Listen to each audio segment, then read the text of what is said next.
In this video, I'm going to attempt to break down the differences between the beginner, intermediate, and advanced lifter. Just based on my experiences, what I've seen, what I've been around, what I've studied.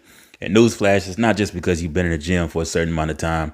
You hear things like up to 2 years, you could be a beginner, to 5 years intermediate, and 10 years advanced. But I got a question. What if somebody you know has been in the gym on and off for the past 10 years? You wouldn't label them as an advanced lifter, would you? So let's break that down. The beginner lifter, just getting in the gym, just figuring things out, might have built some muscle, lost some fat, got some decent shape, getting some looks for some people, starting to figure out how to eat well, doing a bunch of beginner exercises, probably still likes machines, but has dabbled into some free weights, barbells, cables, things of that nature. Now, the beginner lifter is probably not looking a whole bunch at macros, carbs, and fats. They might know about the protein breakdown is the most important thing in muscle building and fat loss, but they're probably just still trying to figure out what they want to do. But then when you get to the intermediate lifter is now looking at deadlifts, Romanians, and I'm speaking from experience, deadlifts, RDLs, squats, trap bar deadlifts, dumbbell incline press, things that they've seen their body change and now they want to take it a step further. These are the people that are probably wanting to be fitness influencers, and I hate that term, but they want to be fitness influencers or coaches or mentors or personal trainers or things of that nature because they've seen the changes that they have in their bodies and they want to help people, genuinely help people.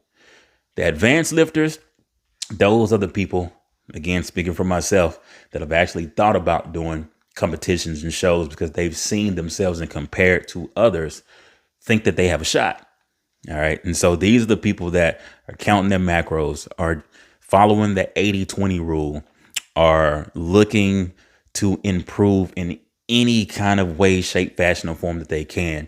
They're looking at doing multiple sets, different angles of the same muscle machine because they know there's so many different muscle fibers that you have to hit. You can only hit certain ones, certain ways, fast twitch, slow twitch.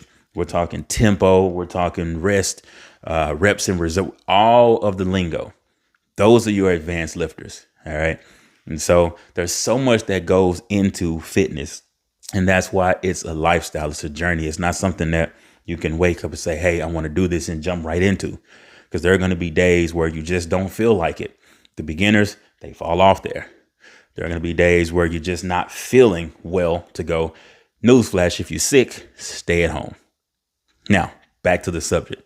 The intermediate, they're developing discipline, or they have developed discipline, but there are still days where it's like, I don't feel it. There's something going on. I can't go. The advanced lifters go to the gym and they try to fit everything else into their day. All right. Now that might seem extreme, but once you get to a certain point, it's like you can't live without the gym. It really is a feeling. It's a great feeling because you're releasing all of these chemicals in the brain to feel good.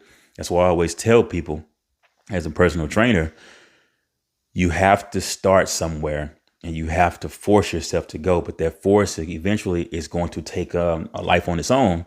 And you're just going to want to go. You're not going to feel like accomplished if you decide not to go to the gym that day, and then you're going to try to make it up.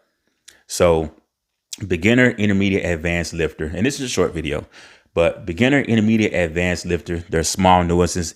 Yes, someone that has been lifting longer should be stronger.